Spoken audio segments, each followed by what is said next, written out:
એક ફેન એવો હતો કે ઈ ગુજરાતમાં પ્રતિબંધિત વસ્તુ ઇન ધ સેન્સ શરાબ કહી શકાય આપણે એમ કે ઈ લઈને આવ્યો ધરાર મને કે તમે પીઓ ને પીઓ કે અમારી ભૂલો ને તમારી ભૂલો ને એમાં ગણવીશું હવે આખી નૌકા ડૂબી ગયા પછી સફરની વાતો ને કરવીશું. રીલ્સમાં કેમેરા સામે બહુ તકલીફ પડે.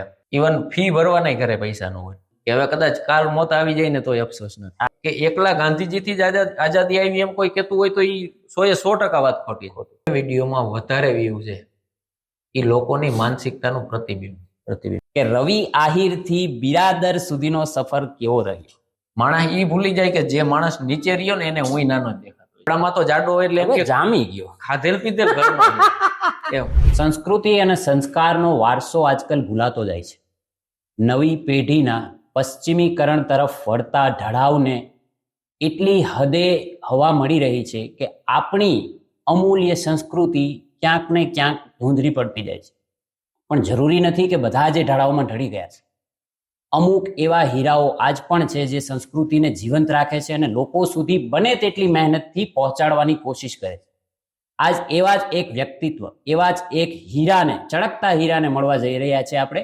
જય શ્રી કૃષ્ણ, જય સિયારામ મિત્રો. હું છું મનીષ આહિર. આજના આપણા સંવાદમાં મળીશું રવિભાઈ આહિર.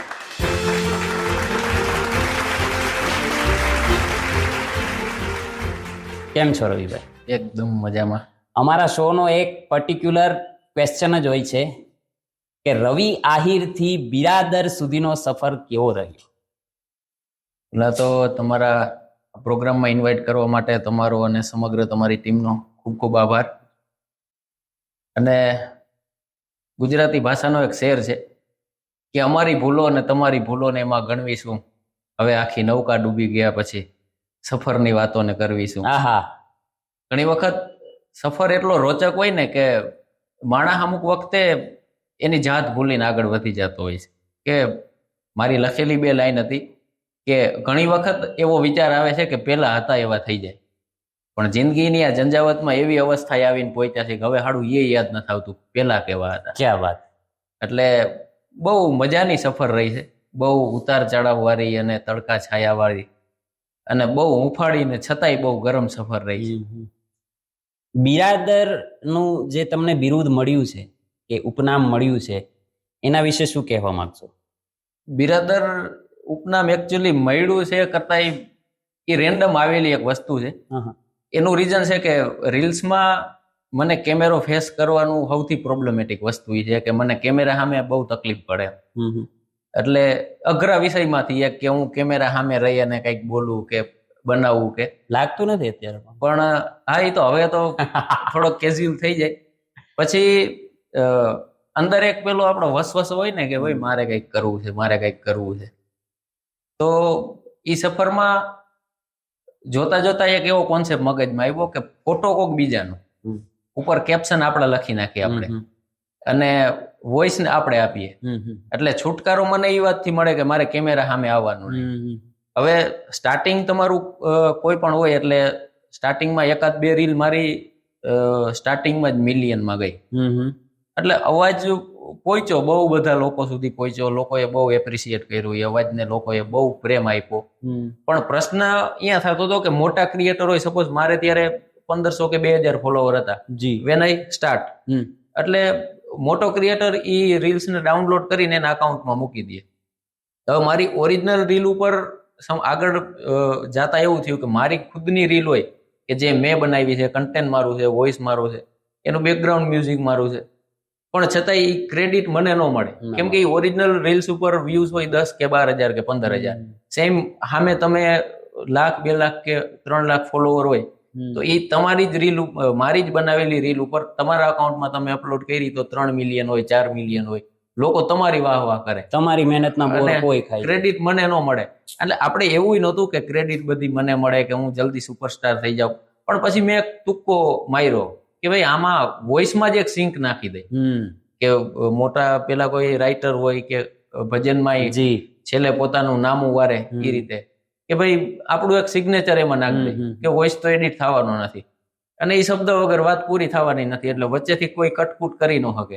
એટલે રેન્ડમ મને ખબર નથી, પ્લાનિંગ વગર આવેલો શબ્દ હતો બિરાદર, અને પછી કોમેન્ટમાં વ્યુઅરે કોકે નોટ કરી અને આ બિરાદર ને વાહ બિરાદર ને, એટલે મને ગમી વાત. મેં કીધું આ યાર આ એક શબ્દ આપણાથી કિક થઈ ગયો અને રાઈટ જગ્યાએ ક્લિક થવા માંડ્યું. એટલે પછી બિરાદર કન્ટિન્યુ થઈ ગયું. આપણી ઘણા સમય પહેલા વાત થયેલી ઇન્સ્ટાગ્રામ વિશે ને, કે તમે એમાં એક્ટિવ નહોતા પહેલા. યસ. લાઈક તમને એ વસ્તુ તરફ એટલું પેલું નહોતું કે હું આમાં મહેનત કરું કે આમાં આગળ વધું. તો અચાનકથી તે કે પછી કોઈના કહેવાથી એટલા અત્યારે વધારે એક્ટિવ છો એમ? આમ જોવા જાવ ને તો આ ફિલ્ડમાં હું આ 3જી વખત આવ્યો. ઘણી વાર કેવું થાય કે મેં પેલા કીધું ને કે ભાઈક મારું ફકીર જેવું છે. રાજ લખતરવીની આમ બહુ મજાની વાત છે કે ભાઈક મારું ફકીર જેવું છે અને જીવન પાછું તોય અમીર જેવું છે. અને નજરનું બીજું હોય હું એક હાલતા તીર જેવું છે. અને રામે મારો ને રહીમે મારો, ભાઈ આપણો કબીર જેવું છે. અરે વાહ. એટલે આજથી હું ન ભૂલતો હોય તો 2017-18 ની આસપાસ મારી એક રીલ્સ વાયરલ થઈ હતી. રીલ્સ એ ટાઈમમાં રીલ નો કોન્સેપ્ટ નહોતો, વોટ્સઅપ સ્ટેટસ વાયરલ થયું હતું કે એક પ્રોગ્રામમાં મેં રેન્ડમ વાત કરી હતી. લોક સાહિત્ય અને મંચ મેં બહુ કરેલા છે પેલા. તો એ પ્રોગ્રામમાં એક શેર વાયરલ થયો હતો કે મોહબ્બત થી તબ બાત ઓર થી, અબ તું ખુદા ભી બન જાય તો મેં સજદા ના કરું. મેં સાંભળેલું છે, મેં ખુદ રાખેલું છે. યસ. ત્યારે આપણે ઓળખતા નહોતા. અરે બહુ બધા લોકો જે રાખે ને પૂછતા કે આ છોકરો કોણ છે ને ક્યાં છે ને, કેમ કે એઝ એ આર્ટિસ્ટ મારી પેલી પ્રોફાઇલ હતી નહીં કે નહોતી ઇમેજ કે નહોતા એટલા બધા લોકો મને ઓળખતા કે સીધું ઓળખે કે યસ આ તો રવિ આહિર છે. પછી એ બહુ મસ્ત આવેલું. એનાથી મને થોડોક રસ જાગ્યો કે ભાઈ સારો રિસ્પોન્સ મળ્યો. કેમ કે એ ટુકડો લઈને મેં સ્પેશિયલ યુટ્યુબ ચેનલ બનાવી, યુટ્યુબ ચેનલમાં ચડાવ્યો અને 1000 વ્યૂ આવ્યા. એટલે મને એમ થયું ઓહો મેં તો તોપ ખરીદી લીધી કે એવો આનંદ આવે આપણને કે આપણું તો હાલી ગયું ભાઈ. 1000 વ્યૂ એટલે અહીંયા તો મને બહુ મોટી વાત લાગી. આપણી બાજુ કે તેમ ઉપડી ગયું. ઉપડી ગયું. એટલે ઈ મેં કર્યું. પછી એક પીરિયડ એવો આવ્યો કે હું સડનલી ડિસ્કનેક્ટ થઈ ગયો હરેક વસ્તુ. એનું શું કારણ? આમ જોવા જાય તો મેં PSI ની પ્રિપેરેશન કરી હતી. એના માટે કારણ કે એ ખાખી એક ચસ્કો છે સવાલ વિના, અને બેક ઓફ માઇન્ડ આપણને કન્ટિન્યુ વાત હાલે કે હાડું હું બધું થઈ ગયું પણ PSI નો થવાનું. PSI ની પ્રિપેરેશન મેં બહુ ડેડિકેશન થી કરી હતી. અને એ 1.5 વર્ષ ઇવન મારામાં વોટ્સએપ નહોતું, મારામાં ફેસબુક નહોતું, મારામાં ઇન્સ્ટાગ્રામ નહોતું, એક પણ સોશિયલ મીડિયા નહીં. ઇન્ટરનેટનો ઉપયોગ માત્ર એટલો જ કે સ્ટડીને રિલેટ આપણે કોઈ યુઝ કરતા હોય તો માત્ર ને માત્ર એટલો જ એમ. પણ પછી એમાં એક લેવલની એફર્ટ કરવા છતાં હું સક્સેસ ન થયો. એટલે પછી મેં છોડી દીધું. અને એ ફિલ્ડ એ ટાઈમમાં પ્રિપેરેશન ટાઈમે મેં આ બધું છોડી દીધું હતું. એમ કે મારે નહીતર એઝ એ આર્ટિસ્ટ આપણને કોઈ પ્રોગ્રામમાં બોલાવે કે અથવા તો એવા લોકોને જોઈને તો આપણને આનંદ થાય એમ કે ભાઈ આપણા ફિલ્ડના માણસો છે, બેઠક કરવી ને ખાલી એમને 5 મિનિટ બેહવા પૂરતા ભેગા થયા હોય ને સવારે 6 વાગ્યા સુધી બેઠું રહેવું કે વાતો કરવી કે બહુ નોર્મલ વસ્તુ હતી. પણ છતાંય આપણે એને એ સમયમાં છોડી દીધું. અને ફરીથી પાછું એક ઈશ્વરની કૃપા કઈ તોય ભલે અને આપણું નસીબ કઈ તોય ભલે, હું જેટલી વાર આ ફિલ્ડમાં આવ્યો ને તે પહેલો જ પ્રોગ્રામ હોય, પહેલી જ વાત હોય અને પહેલો જ વિડીયો વાયરલ થયો હોય. સીઝન 2માં હું બીજી વાર જઈએ આવ્યો ત્યાં ભાવનગરના કરદેજનો પ્રોગ્રામ હતો અને ભાવેશભાઈ આહિર વાવડી, હું સુભાષ આપા જાડુ અને ભાવેશભાઈ રામ, અમે 4 લોકોનો પ્રોગ્રામ હતો. અને એ પ્રોગ્રામમાં મારો વારો લેટ આવ્યો હતો ભાવેશભાઈના પછી. એટલે હું બેઠો હું વિચારતો હતો એમ, કેમ કે PSI ની પ્રિપેરેશન માંથી હજી જસ્ટ હું બહાર આવ્યો હતો અને ઓલું ખીજ હોય ને, પાસ ન થયા હોય એનો વસવસ હોય ને, એટલે ફ્રસ્ટ્રેશન કાઢવાના બધાના પોતાના અલગ અલગ વે હોય. તો આપણો વે એ થાય કે આપણે કઈક ક્રિએટિવિટી બતાવીએ કે એમાં રહીચા પૈચા રહી તો ભૂલી જાય એમ. તો એમાં સામે કરદેજમાં પ્રોગ્રામ હતો ભાવનગરના, અને એક માજી બહુ પેશનથી 4 થી 5 કલાક સુધી કન્ટિન્યુ બેઠા હતા એમ. અને આહિર કાસ્ટના હતા અને આપણા જૂનાજી આપણા જાડા લુગડા આવે આપણા ટ્રેડિશનલ કોસ્ચ્યુમ પહેરેલા હતા. એટલે હું એ વિચારતો હતો કે ડાયરામાં ઇંગ્લિશમાં આઈ થિંક કોઈ હજી ટ્રાય નહોતી કરી એમ. ઘણા 2-4 આર્ટિસ્ટો એવા છે પણ એ પ્રોપર મને નહોતું લાગતું કે પ્રોપર આખી વાતને કરી શકતા તેમ. એટલે મેં એક રેન્ડમ તુક્કો માર્યો હતો કે Ahir is not just an unity, Ahir is the inspiration for all those people who want to live on on attitude. આ સ્ટેટસ એટલું આયલું કે ઇવન મારા ગામના મારા ફ્રેન્ડ રહ્યા ને એને બીજા લોકો મોકલીને એમ કે આની પાછળ રવિ આહિર ગજડી છે, તો આ તમારા ગામનો જ છે ને આ કોણ છે ને અત્યારે શું કરે છે ને ક્યાં રહીએ છે ને. એટલે ઈ બહુ એક લેવલ થી સપોર્ટ મળ્યો. એન્ડ પછી ઇન્સ્ટાગ્રામની વાત આવી તો ભાવેશભાઈ આમ જોવા જાય તો ઈ ભાઈ કહું કે ભાઈબંધ કહું કે ઘણા સંબંધથી, હવે તો એમના વાઈફ કાજલબેન ઈ મને રાખડી બાંધે, એટલે હવે ઈ મારા બનેવી થાય, ઈ હક પણ થી હગો થયો અને સૌરાષ્ટ્ર તો આપણું બિલકુલ. હા, એટલે ઈ ધરાર ધક્કા મૂકી કરીને કે તમે આવો અને બોલો, અને કેમ કે એને એક વસ્તુનો કાયમ શોખ રહ્યો. અમુક લોકો કેવા હોય કે ઈ ખુદ આગળ વધે કે ન વધે એની એને પેલી ન હોય, પણ ઈ જેનો હાથ પકડે ને ઈ માણસને આગળ વધતો જોવાનું એનામાં એક રોમાંચ. અને ઈ એક જીવનની ખરી મજા છે. અહીંયા પહોંચવા માટે તમારે એક લેવલ થી નિખાલસ થવું પડે. બિલકુલ. એટલે ઈ ધરાર ધક્કામુક્કી કરીને મને લઈ આવ્યા કે ઈ પેલા રીલ્સ બનાવતા ને તો એના લિરિક્સ હું લખીને દેતો. ભાવેશભાઈ ની જૂની જેટલી રીલ્સ છે ને, રીલ્સ આઈ થિંક એને બંધ કરી દીધી, બાકી મારા અંદાજથી જો ઈ સિલસિલો એને ચાલુ રાખ્યો હોત ને તો આજી બહુ, પણ તો લોકગાયક તરીકેની ફ્રેમ ભૂલાઈ અને લોકો એને સાહિત્ય કે શબ્દમાં લઈ આવ્યા હોત એમ, પણ એને ઈ છોડી દીધું. પછી મને કહે તમારા લિરિક્સ થી બહુ લેવલ થી મને રિસ્પોન્સ મળતો, તમે જે લખતા ને એ જ કન્ટિન્યુ કરો. પછી મેં બનાવી હતી રીલ્સ કે જાત કમાણી વાળી, અને ઈ પહેલી જ રીલ મેં અપલોડ કરી અને ઈ મારી પહેલી જ રીલ મિલિયનમાં ગઈ હતી. પછી મને એમ થયું હાલો હવે ટ્રાય કરી આમાં. પણ તમને નથી લાગતું તમને 3 થી 4 વાર ડેસ્ટિનીએ તમારા ભાગ્યે સંકેત આપ્યા કે ભાઈ તું આ કર, તું આ કર, તું આ કર, જે ભગવાન કહેતા હતા, પછી ભાવેશભાઈ થ્રુ એ તમારો હાથ પકડીને ખેંચાયો. હવે અહીંયા આ લેવલ પર આવીને તમને એવું લાગે છે કે આ સંકેત હતા ખરેખર? બિલકુલ. ઓલું પેલું જાપાનીઝ ડોટ કનેક્ટ કરવાની થિયરી છે, એ આપણને એવું થાય કે આ બધું તૈયાર થતું હતું એમ. બિલકુલ બિલકુલ બિલકુલ. કેમ કે કોલેજમાં ફાઉન્ડેશન તૈયાર હતું આનું, એવું નતું. હા, એ જણાવો, સ્કૂલ, તમારું બાળપણ, કોલેજ એ કેવું રહ્યું? બાળપણ બહુ રોચક રહ્યું મારું, અને એની મજા એટલે છે કે બહુ સામાન્ય બેકગ્રાઉન્ડ માંથી આપણે આવ્યા એમ. જી. કે ઈ લેવલ નું બેકગ્રાઉન્ડ કે કદાચ એમ કહી શકાય કે ઇવન ફી ભરવાના ઘરે પૈસા ન હોય, અને આપણા ઘરના કોકના ઘરે માગવા જાય તો ના પાડી દેવી, મતલબ કોઈ ના પાડી દે કે તમારામાં તેવડ ન હોય તો છોકરાઓને ન ભણાવાય, કડવા વેણ. હા, એવા વેણ અહીંયા લાગે. હા, લાગે. અને બિલકુલ ઈ વસ્તુ અસર કરી જાય તમને અંદર સુધી. જી. એટલે ત્યાંથી સ્ટાર્ટ થયેલી જર્ની, ઈ ટાઈમે જે માણસ ખાલી હોય ને તે માણસ સપના બહુ સેવતું હોય.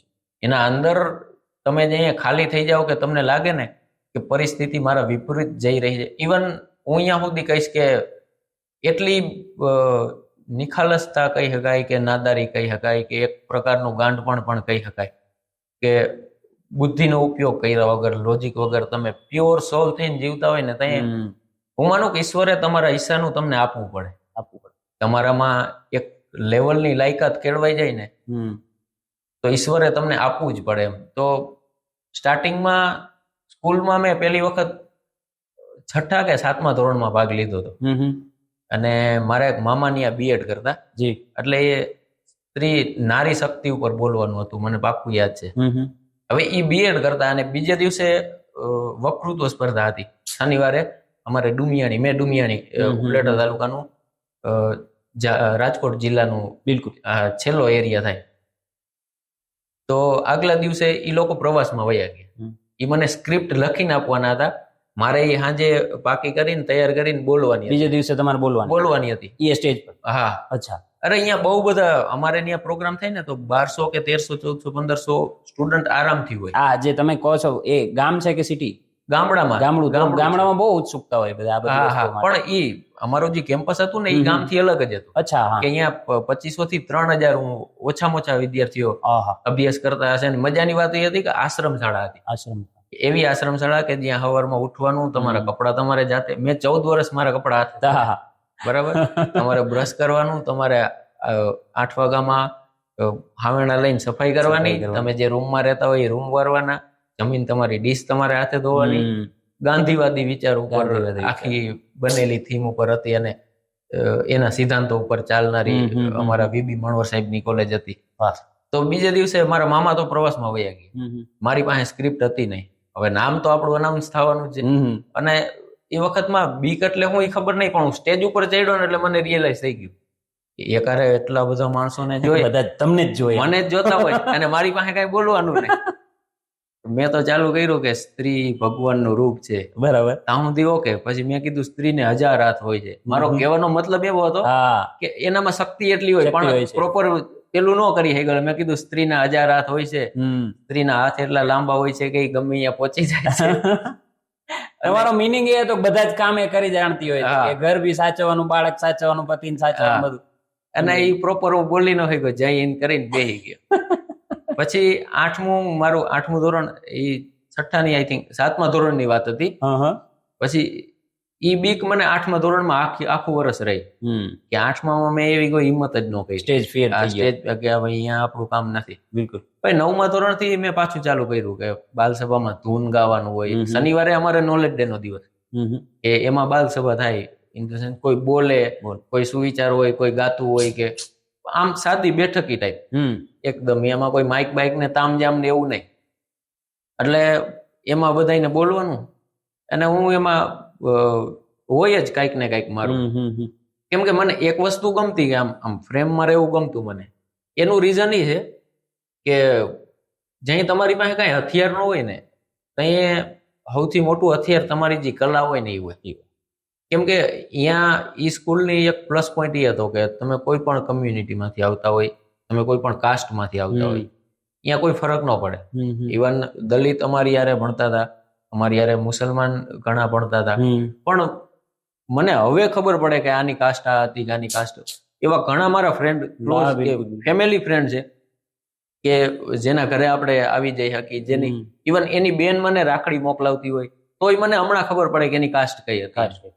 એટલે બધા પ્રસંગો ભેગા જ ઉજવતા. બિલકુલ. પૂછવાની આદત જ નહોતી આ બધી વસ્તુ. એક ડિશમાં જ જમવાનું. બિલકુલ. હા. એક ટુવાલમાં નાઈ લેવાનું અને કપડા એકબીજાના શેર કરવાના, કેમ કે ત્યાં પરિસ્થિતિ તો બિલકુલ બિલકુલ બિલકુલ. એટલે ત્યાંથી ચાલુ થઈ. પછી કોલેજ કેવી રહી? કોલેજમાં તોફાનો કે પછી? કોલેજ શાનદાર. એક ઈ સફર એવી હતી કે જેમાં મારું એમઆરએસ પૂરું થતું હતું. અહીં મારો એક ફ્રેન્ડ છે જિગ્નેશ રાઠોડ કરી, અમારી કોલેજમાં બેલ હતો. એ બેલ પાસે ઉભીને મેં એક સેન્ટેન્સ કીધું હતું કે હવે કદાચ કાલ મોત આવી જાય ને તો અફસોસ નથી. એટલી મજા કરી લીધી. આ મોહતાજ, એ મને પાછો દરબાર રૂસવા મઝલુમીનો શેર છે.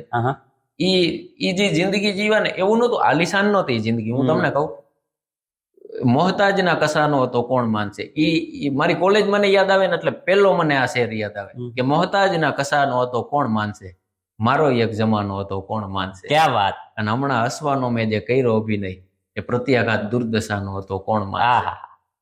કોલેજ એટલે અમારા પ્રિન્સિપલ કાલાવાડિયા સાહેબ, અમારા Jatakiya sir, Bharad sir, Parul madam, Aditi madam, અમારા ત્રાંગધરિયા સાહેબ, ડીસી પટેલ સાહેબ, બધા આખો સ્ટાફ. ઇવન હું એવું કોઈ નથી જેનું નામ હું ન બોલી શકું.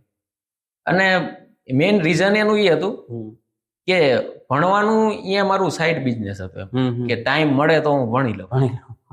બાકી મેઇન બિઝનેસ અધર એક્ટિવિટી જેવી કે સપોઝ જમીન બધા આવ્યા હોય અને બપોરે ક્યારેક આપણે, અમારે કેવું સવારે 7 થી બપોરે 12 ની કોલેજ હતી અને એટલી ડિસિપ્લિન કોલેજ કે તમારે યુનિફોર્મ પહેરીને જવાનું.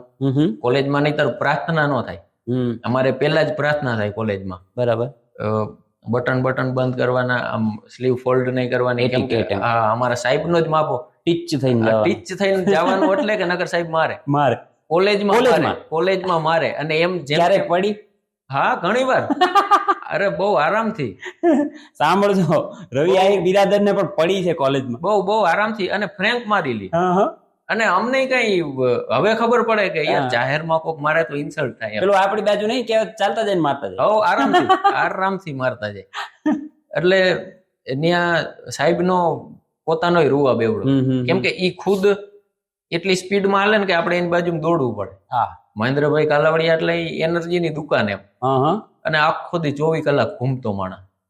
ટેકનિકલી સાહેબને હજી કદાચ ઓલું લાગે, ટેકનિકલી સાહેબ એટલા કરેક્ટ નહોતા કે ટેકનિકલી એટલા પાવરફુલ નહોતા, પણ સાહેબના જે એથિક્સ હતા ને એ કોપી કરવા જેવા હતા. એ જે વસ્તુ હાથમાં લીધી એને પૂરી કરવી એટલે કરવાની જ એમ. એટલે કોલેજમાં એ સિલસિલો ચાલુ થાય એટલે બપોરે જમીન આવતા રહી બધા. અહીંથી રૂમેથી હાલીને જાય એટલે અંદાજે 700 કે 800 મીટર હાથમાં ડીશ લઈને જમવા જવાનું.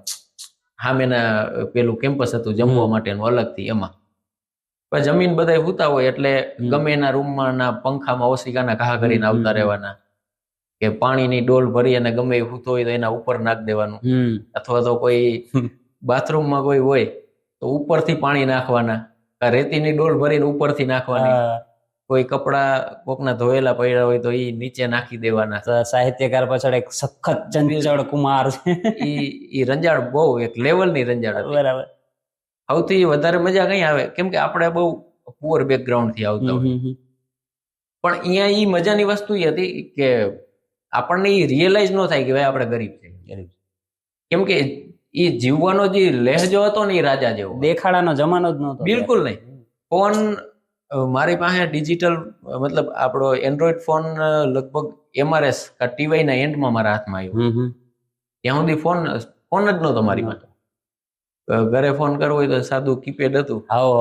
એમાં ફોન કરી. મને લાગે આપણી પેઢી છેલ્લી છે કે જેને કીપેડ વાપરો છે ને જે સ્માર્ટફોનમાં આવ્યા છે. બરાબર ને? કીપેડ ની પોતાની મજા હતી. મજા, અરે 100 મેસેજ દિવસના મને યાદ છે ને, ટાઈપ કરી મેસેજ નાખવાના, 1 GB આખો મહિનો ચલાવવાનો આરામથી. જેવું ડેટા બંધ કર્યો મેસેજ આવે તમારા આટલા MB વધ્યા છે, તો કે આ તો આખો મહિનો ચાલી જાય. મહિનો. રવિભાઈ, એઝ અ સાહિત્યકાર તમને ગામડું અને શહેર આ બંને વચ્ચે તફાવત કેવો હોય? તફાવત નહીં પણ શું ગામડું છે ને શું શહેર છે? ગામડું અને શહેર વચ્ચે આમ જોવા જાય ને તો બહુ એક પાતળી ભેદરેખા છે, અને આમ જોવા જાય ને અત્યારે વર્તમાન સમય પ્રમાણે તો જમીન અને આસમાનનો ફરક છે. ગામડામાં કેવું છે કે ગામડામાં હું એમ નથી કહેતો કે શહેરોમાં સંવેદનાઓ ઘટી ગઈ કે સંવેદનાઓ નથી, પણ ગામડામાં એક ઠહેરાવ છે, ગામડામાં એક સુકૂન છે, ગામડામાં એથિક્સ. ગામડામાં તમે ગમે એ કામ કરતા હોય, સાંજે મંદિરની ઝાલર વાગે એટલે માણસ કામ મૂકી અને હાથ જોડે જ્યાં હોય ત્યાંથી. શહેરમાં ઝાલર સંભળાતી નથી. બાળપણ એઝ એ હ્યુમન બિંગ તમે કોઈ પણ લેવલે હોય કે તમે આગળ જઈને કોઈ પણ ફિલ્ડમાં જવાના હોય, તમે બની અને નિખરીને ત્યાં આવો કે જ્યાં તમારામાં એક લેવલ સુધી તપવાની શક્તિ હોય, તો એ તપવાની શક્તિ તમારામાં ત્યાં આવે જો તમે બાળપણમાં એ વસ્તુ તમારામાં બિલ્ડઅપ થઈ હોય નેચરલી. અત્યારે કેવું છે કે અત્યારે ફોન ગામડામાં છે, હવે ગામડાનું બાળપણ પાંગલું અને બિચારું થતું જાય. નહીતર બાળપણ કોઈ દી કોઈનું બિચારું ન હોય, કારણ કે બચપન કે દિન કિતને હસીન હુઆ કરતે થે, તબદીલ નહીં સિર્ફ ખિલોને ટૂટા કરતે થે, આજે એક આંસુ ભી ગિરા તો સહા નહીં જાતા, તબમ જી ભર કે રોયા કરતે. ક્યાં વાત! કેટલું આપણે રોઈ લેતા, કેટલા પાખંડ કરી લેતા, કેટલું બાજી લેતા. દિલમાં તો કશું જ ના હોય, કાંઈ નહીં. આંખું હાવ લાલ થઈ જાય, પણ મુદ્દો એટલો હોય કે રૂપિયો દિયો, રૂપિયો દિયો. આઠાના ઓલી પેપ્સી આવતી પીળા કલરની. બિલકુલ. એટલે અને ગામડામાં ઈ બાળપણથી લઈ અને પછી માણસ યુવાન થાય. તો શહેરનો એક જોકે અત્યારે આપણે જોબ માટે કે ફાઇનાન્શિયલી સ્ટ્રગલ વધી છે લોકોને, કેમ કે રોજગારી માટે અને માઇગ્રેટ થયા છે લોકો, પણ એનો મતલબ એવો નથી કે ગામડું માણસના અંદર જીવતું હોય ને તો એ ગામડા જે માણસના ઝહેનમાં ગામડું રહ્યું ને એ જીવતું હોય ને માણસના અંદર ઠહેરાવ બહુ હોય. ઇવન એક તમને એક્ઝામ્પલ આપું કે ફોન બે જણાને બાજુમાં ફોન લઈને આપી દેવાના, એક ગામડાનો છોકરો હોય ને એક શહેરનો છોકરો હોય. નેટ તમારું પૂરું થાય ને એટલે ઓલું ચકેડું ફરવા માટે બફરિંગ થાય. આ ભાઈની ધીરજ ફૂટી જાય એટલામાં. શહેરમાં હું એમ નથી કેતો કે બધા શહેરમાં રહેનારા લોકો ચીડિયા જ છે, પણ એને ખબર જ નથી કે ઠહેરાવ એટલે ખબર, અને એનો વાક એટલે નથી કે એને જોયું જ નથી. તમે બસની રાહ જોઈને 3 કલાક ક્યાંક ઉભા રહ્યા હોય અને પછી તમને કોઈ હા ફરતા ફરતા સમાચાર આવે કે બસ તો નહીં આવે, નહીં આવે. છતાંય તમારે શાંતિથી કુલ રહી અને પછી બીજું વાહન ગોતવાનું, રિક્ષામાં બેસીને જવાનું, ત્યાંથી બીજું કોઈક વાહન મળે, ત્યાંથી ત્રીજું વાહન મળે. રહી વાત ખોરાકની, તો શહેરોમાં એ પ્યોર ખોરાક નથી, એ ગેરંટી સાથે આપણે કહી શકીએ કે ગામડામાં એનું કારણ છે ખેતી પશુપાલન જોડાયેલો વિષય. અને શહેરોમાં તમે બહુ પૈસા ખર્ચો તમે, તો તમે ગામડામાં જે સામાન્ય માણસ ખાય ને એ જ માણસ શહેરનો અમીરમાં અમીર માણસ ખાઈ શકે. તમે બહુ પૈસા ખર્ચો ત્યારે, કારણ કે ગામડામાં દૂધના અમારે વ્યવહાર હોય, ઢાલું હોય એકબીજા, કે ભાઈ તમારી ભેંસ દૂધે ત્યાં સુધી અમે તમારી દૂધ લઈ જાઓ, પછી અમારી ભેંસ દૂધે તો તમે અમારી લઈ જાય. પૈસા નહીં, છાસ ના તો પેલું બાર્ટર સિસ્ટમ જેવી, છાસ ના તો કઈ પૈસા એકાદ દે એકાદ લે. કેમ કે ઘી હાટું માખણ ઉતારે એટલે છાસ ના કઈ પૈસા ન હોય.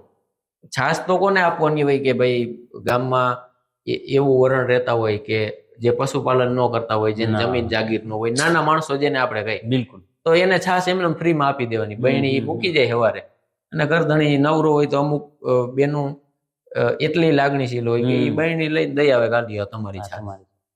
એ આ ફેર છે. એ લાગણીનો અભાવ શહેરમાં વધારે જોવા મળે ને, મટીરિયલિસ્ટિક વધારે થતું જાય શહેર મટીરિયલિસ્ટિક થાય.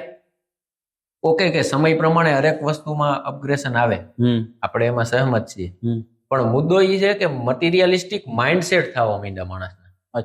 ઇવન તમે કોઈને જજ કરો ને તો એ પ્રમાણે તમે જજ કરવા માંડ્યા કે એના કાંડામાં વોચ કઈ છે, એને શૂઝ કયા પહેર્યા છે, એના કપડામાં કયું સ્ટીકર છે, કયો માર્કો છે, એને કંપનીના પહેર્યા કે નહીં, બ્રાન્ડ, કિરદારની કોઈ કિંમત નથી. અને ગામડું એ હજી વેણ ઉપર હાલે કે ફલાણા ભાઈએ કહી દીધું કે હું આવીશ એટલે હું આવીશ. ત્યાં એ એથિક્સ જે હતા, એ મોરલ હતા.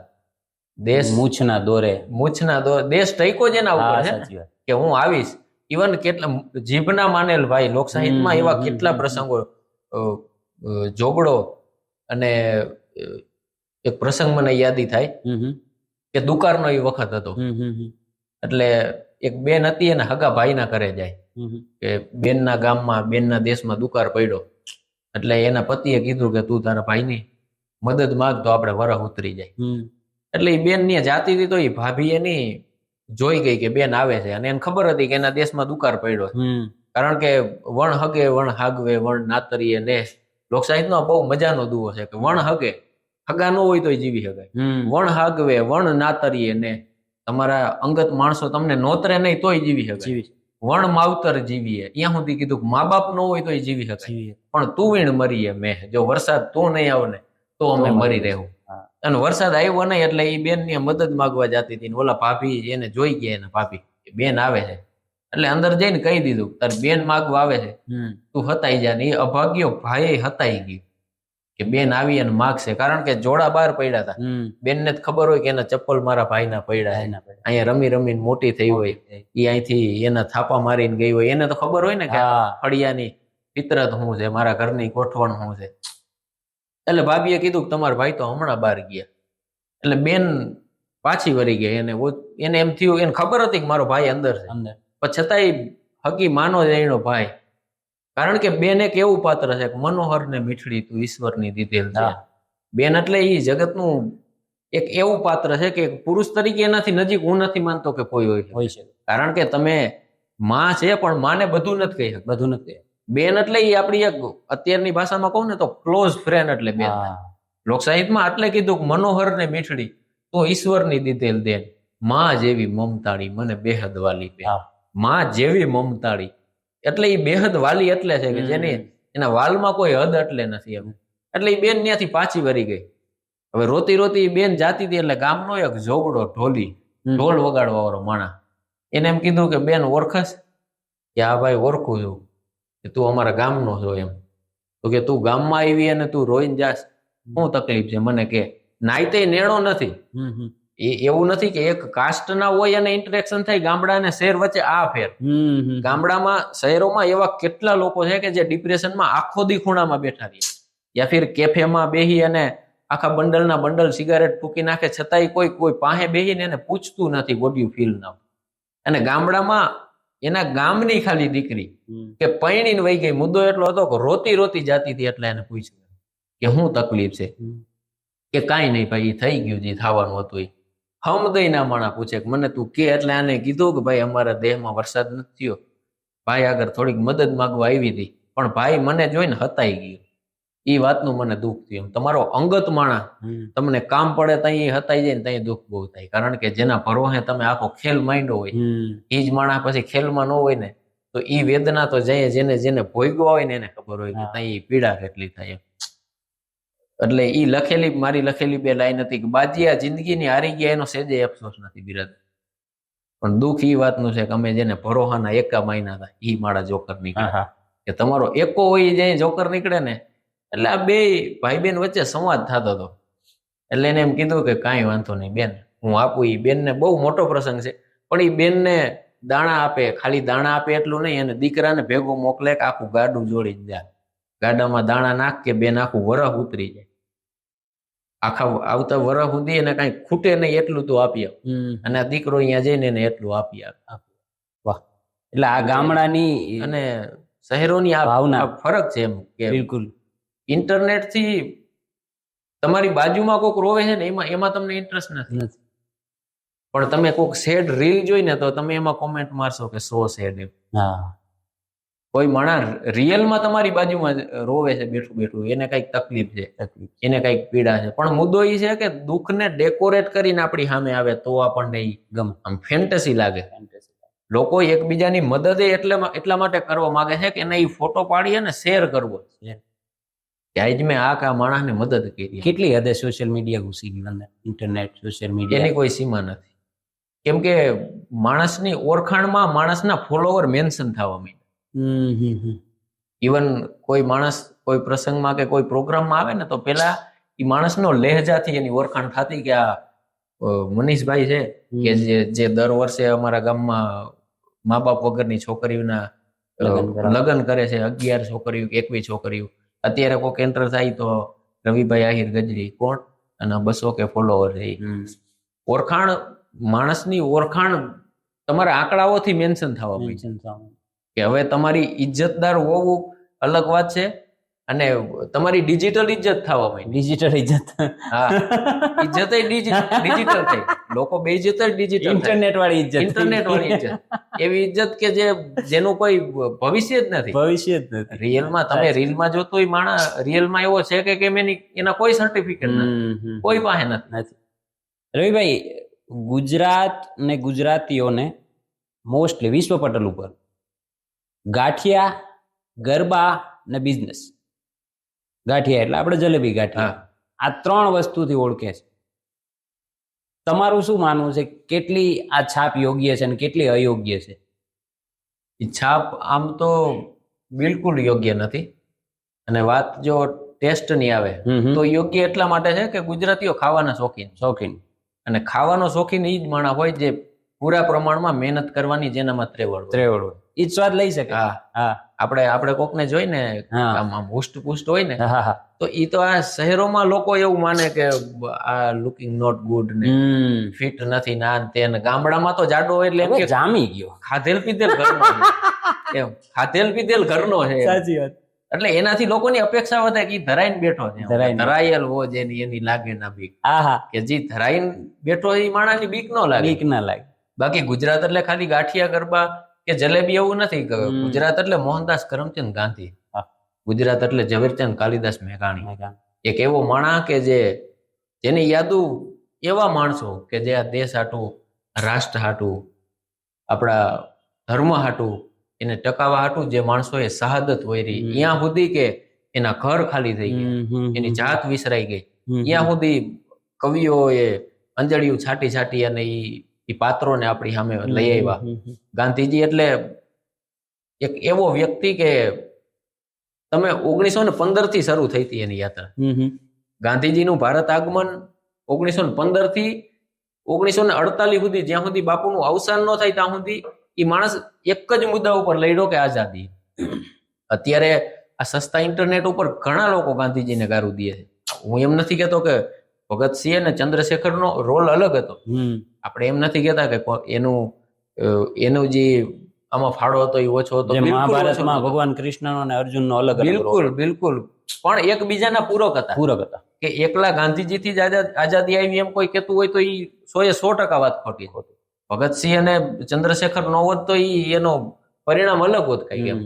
પણ ઈ લેવલનું પેશન હોવું જરૂરી છે. 1915 થી 1948 સુધી તમે 30 કે 35 વર્ષ કન્ટિન્યુ એક જ મુદ્દા ઉપર કામ કરો અને છેલ્લે તમે ઈ જે મુદ્દા માટે તમે તમારી જાત ખપાવી દીધી, એ આઝાદીનો ઉગતો સૂરજ ન જોઈ શકો. ઈ લેવલનું પેશન એટલે ગુજરાત. ગુજરાત એટલે મીઠું બનાવી નાખે, પાણીને મીઠું બનાવી નાખે, જગતને વેચે. બાકી ખારું વસ્તુ કોઈ ખાવા તૈયાર નથી. ગુજરાત એટલે ઈ તમારી રજવાડા પણ ગુજરાતમાં ઘણા બધા થઈ ગયા. રવિભાઈ, રજવાડાઓ વિશે શું જણાવશો?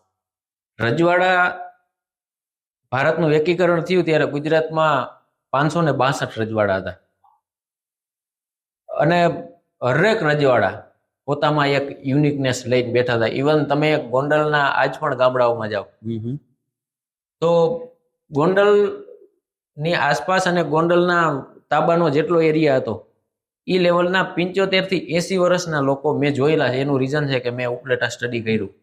75 થી 80 વર્ષના લોકો ઇંગ્લિશમાં ન્યૂઝપેપર આજની તારીખે વાંચતા છે. જે આજની સિસ્ટમ નથી કરી શકી, આજની ટેકનોલોજી નથી કરી શકી, એ વસ્તુ રજવાડાઓએ આજથી વર્ષો પહેલા કરી. ભગવત ગોમંડલ આપણા ગુજરાતીનો શબ્દ ગ્રંથ છે. ઈ ટાઈમમાં એટલું મોડર્ન હોવું, ઇવન શહેરોની જે રચના છે, સિટીઓની બાંધણી આજના મેગા સિટી આપણે જોઈ ને તો એ થાપ ખાઈ જાય. બાકી ઉપલેટાનું એક્ઝામ્પલ એટલે મેં જોયેલું છે. ઉપલેટું એમાં તમે બાવલે આયલા જાવ ને, બાવલો એટલે પેલા સ્ટેચ્યુ મૂકેલા હોય ને, બાવલે આયલા જાવ એટલે સિટી ની અંદર આવતા રહ્યો, બાવલે આયલા જાવ સિટી બહાર જતા રહ્યા. તમારે કોઈ રસ્તો પૂછવો ન પડે. એ મોહેન્જો દડોની જેમ મોટા મોટા રસ્તા ને એની નગર રચના ને બિલકુલ પ્લસ એનું જે એમાં લોકો સલામતી અનુભવતા. રજવાડા વખતમાં જે માણસો રજવાડા ખાતર કામ આવી જતા કે એના પરિવારોને મૂકીને ફના થઈ જતા તો એ મૂર્ખા નહોતા. એને કઈક એનામાં જોયું હોય છે તો જ જાતા હોય ને. અને રજવાડા ઈ લેવલની શિદ્દતથી એની સિસ્ટમ હતી કે એના જે રાજ વ્યવહાર હતા કે એની રૈયત ભૂખી હોય ને ત્યાં સુધી રાજા જમવાય ન હોય.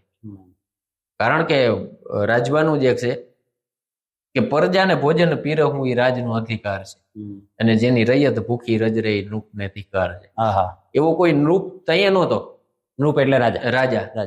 એવો કોઈ રાજા તૈયાર નહોતો કે જેની રૈયત ભૂખી રજરતી હોય, એને એસો આરામ. ઇવન મુઘલ સલ્તનતો નો પગ પેસારો ગુજરાતમાં થાય, ગુજરાતની સંસ્કૃતિને તોડી નાખવાના પ્રયાસો થાય, ગુજરાતના જે લોક કલા માટે કામ કરતા માણસોની ઉપર રંજાડ થાય, કસાઈ ઠાકર હોય તોય ભલે, અને ગુજરાતનો કોઈ પણ માણસ હોય, પણ એ વખતે રજવાડાઓએ એનું સ્ટેન્ડ લીધું છે.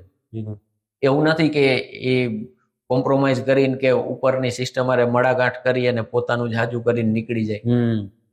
ગુજરાત એટલે એક એવી ધરોહર કે જેને આ દેશને બહુ બધું. ઇવન આપણા પીએમ સાહેબ નરેન્દ્ર મોદી સાહેબ પણ ગુજરાતની દેન છે. તો હિન્દુસ્તાન ઋણી તો ન કહી શકાય, પણ હિન્દુસ્તાનને બહુ ગુજરાતે ઘણું આપ્યું. નરસિંહ મહેતા આપ્યા, મીરાબાઈ એટલે ગુજરાત.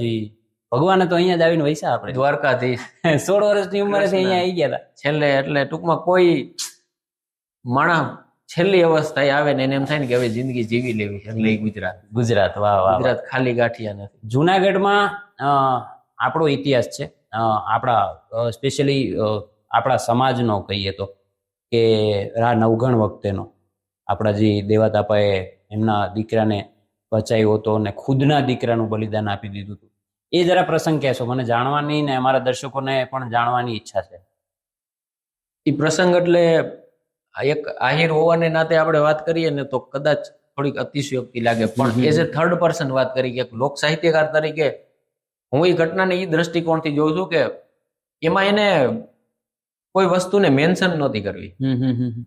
દાખલા તરીકે રાનો વંશ પૂરો થઈ જાય કે ઈ યુદ્ધમાં કે એમાં રાનો વંશ આખો ખતમ થઈ જાય તો દેવાય ગોદર કે આપણા દેવાતાપાને કોઈ નુકસાન નહોતું જાય. એવું નહોતું કે એને સીધો જ કઈક નુકસાન જાય એમ હતું, પણ ફોનબાઈ ને ભરોસો કે ભાઈ નવગણ ને તમે દેવતાપાને ત્યાં પહોંચાડી દો, આળીદર બોડીદર પહોંચાડી દો, જી એટલે મારો ભાઈ સલામત રાખી લે. ખાલી એક આશરા ધર્મ ને ખાતે કે ઈ હુંડલો મારા ભરોસેથી અહીંયા આવ્યો છે. તો ઈ ભરોસા હાટું થઈ કે મહેમાન ગતિ માણસ કઈ હદ સુધી કરે કે પોતાનો દીકરો એને સામે મૂકી દીધો. એવો બહુ જૂજ પ્રસંગો છે એવા લોકસાહિત્યના, જ્યાં સુધી મારો અભ્યાસ છે, જ્યાં સુધી મેં લોકસાહિત્યને જાણ્યું છે, સમજ્યું છે, ત્યાં સુધી કે જેમાં એને ઇવન એને મેન્શન નથી કર્યું. એના જીવત પર્યત દેવત બોદરે એના મોઢામાંથી કોઈ દી ઈ વાત નહોતી કાઢી નવગણ ગાદીએ બેસી જાય છતાંય કે ભાઈ તને રાખવા વાળા અમે હતા. પોતાનો દીકરો દઈ દેવો એટલે આજ તમે કોકના ખીચામાંથી 10 રૂપિયાની નોટ કાઢી લ્યો તો કેસ કર, હા કેસ થઈ જાય, કાટલા પકડી લે માણસ. અને આ તો પંડનો વંશ દઈ દેવો એમ. અને અહીંયા ખાલી એટલું જ નહીં, અહીંયા એક માં તરીકે હોનબાઈને ઈ વાત દર્શાવી કે અમે તો આને ઓળખતા નથી. પોતાના દીકરાને ઇન્ટ્રોડ્યુસ એ રીતે કરવામાં આવે કે આ તો અમારો દુશ્મન છે, કે અમે આને તો ઓળખતા નથી એમ. અને ઉગા આપવાનું પાત્ર એટલે એવું પાત્ર કે લગભગ આ દેશનો સૌથી નાનામાં નાની ઉંમરનો રાજા એને કહે. કારણ કે એને જઈ વાં કચેરીમાં લઈ જવામાં આવતા હતા ત્યાં વિધિવત રીતે રાજ તિલક કરવામાં આવ્યું. કારણ કે એને ત્યાં રાજા દેખાડવાનો હતો ને કે આ તો પ્રિન્સ છે. તો એ પ્રિન્સ બતાવવા માટે એની વિધિ થઈ, એને સરમુગુટ પહેરાવવામાં આવ્યું, એને તિલક કરવામાં આવ્યું. એ રાજા નહોતો છતાંય કોઈ જોનાર એને તાગી નહોતા શકતા કે આ નવાબ, આ ઠાઠરીઓ એ ખરેખર નવાબી નથી. અને અભિનયનો અનુભવ અમારાથી વધારે કોને જોનારા તેદી નહોતા તાગી શક્યા કે આ ઠાઠી ખરેખર નવાબી નથી. ખરેખર નવાબી હાઈલા આવતા હતા તો એ દુશ્મન એમ જ થતું હતું કે નવગણ જ છે, નવગણ જ. એટલે તમે નથી અને જે ઉપરવટ થઈને જીવવું. ગજાબાર અમુક દાદ બાપુની કવિતા છે ને, અમુક માણસો હટીને જિંદગી હમાં આવે કે એક રંગો નહીં તું રંગ પલટીને આવ. થાય કરી લે. હા, અમુક વખતે તકલીફો ને પીડાયું માણસને એટલી હદ સુધીની હોય ને કે થાકી જાય એમ. કે ભાઈ આજની ભાષામાં ડિપ્રેશન કહીને, ડિપ્રેશન કોઈ નવી વસ્તુ નથી, પણ ગામડામાં એને વ્યાધિ નામ આપી દે. હમણાં કઈ મન નથી લાગતું. વ્યાધિ સીધું સિમ્પલ. હા, સીધું સિમ્પલ. પણ ત્યારે પૂછવા વાળા હતા ને, હવે ડિપ્રેશનમાં પૂછવા વાળા હતા એટલે ખબર વગર બહાર નીકળી. બાકી ડિપ્રેશનમાં તો મેં ફીલ કર્યું હોય છે, તમે કર્યું છે, પણ ત્યાં એને ખબર નહોતી. આપણે લિટરલી હજી નથી ખબર પડતી હું ડિપ્રેશન. ડિપ્રેશન હા શું છે કે એ બસ મજા નથી આવતી, મજા નથી, કંટાળો આવે. અને એ બરાબર છે. ખબર પડે તો આવી થઈ જાય, તો થઈ જાય. હજી ખબર નથી પડતી, બહુ સારી વાત છે. ગુજરાતના બહારવટીયાઓનો ઇતિહાસ ખાસો ઉજ્જવળ છે. આમ તમારું અને મેં ઘણા કિસ્સાઓ બી સાંભળ્યા છે તમારા થ્રુ બહારવટીયાઓના. અમારી ટીમ રિસર્ચ કરતી હોય, અમારી ટીમ બહુ મજબૂત છે એમ તો, કે રવિભાઈ થી બધો જ રિસર્ચ કરીને પછી મને કીધું કે બહારવટીયાઓનો સવાલ પૂછજો. તો બહારવટીયાની તમે વાત કરી ને, તો ગુજરાતના એક બહારવટીયાની એવી ગાથા રહી છે કે એ વખતમાં એ લોકો ગામ ભાંગવા જતા. કોઈ પણ ગામમાં લૂંટ કરવી હોય એટલે સોના ઝવેરાત ને આ તેન, એના માટે રાતે એ વખતમાં લાઇટું નહીં. હવે લાઇટું નહીં અને ગામડામાં હજી એવી સિસ્ટમ છે, ફળિયામાં લોકો ખાટલા રાખી સૂતા હોય. તો એક પછી એક ખાટલામાં ઓઢેલ બિસ્તર ઊંચું કરતા જાય, ચાદર ઊંચી કરતા જાય અને હાથ મારતા જાય. એમાં એ બારવટીયાનો હાથ એક 20 કે 22 વર્ષની દીકરીને અડી ગયો. એને પછી એને એમ થયું કે મારો હાથ આ દીકરીને અડી ગયો. એને બહાર જઈને એનો હાથ કાપી નાખ્યો. ગુજરાતના બારવટીયા એ લુચ્ચા લફંગા કે લૂંટારા માણસો નહોતા. એની લડાઈ હતી ગુજરાતની અથવા તો સમાજની કે કોઈ પણ સિસ્ટમ વિરુદ્ધની, જે લોકો શોષણ કરે, આ શેઠ બની બેહે. Yes yes. વાત આ ગુજરાતની થઈ, બરાબર. આપણા દેશ ઉપર વિદેશી આક્રમણો બી ઘણા થયા.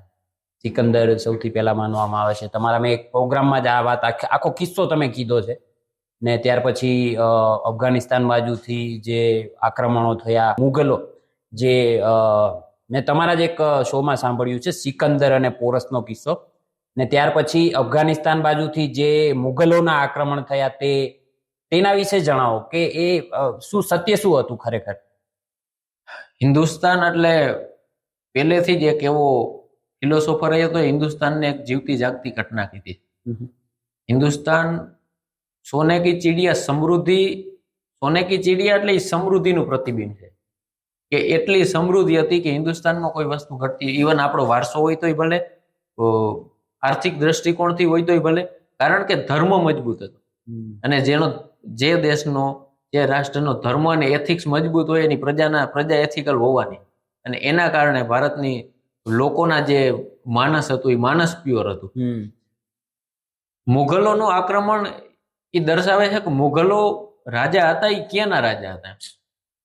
જે ગામમાં 50-60 ની વસ્તી હોય અને એનો સરપંચ એની ગાડીમાં એવડું મોટું બોર્ડ લગાડીને રખડતો હોય કે સરપંચ શ્રી ફલાણા ગ્રામ પંચાયત, તો એની કોઈ વેલ્યુ નથી. અથવા તો રેસમાં 2 જણા દોડતા હોય અને તમે બીજો નંબર લઈને પછી એનું સેલિબ્રેશન કરો તો એની કોઈ વેલ્યુ નથી. As per my knowledge મુઘલોનું same એવું જ હતું. મુઘલ એટલે કોઈ એવી પ્રજાતિ નહોતી કે જે બહુ ગર્ભ શ્રીમંત લોકો હોય.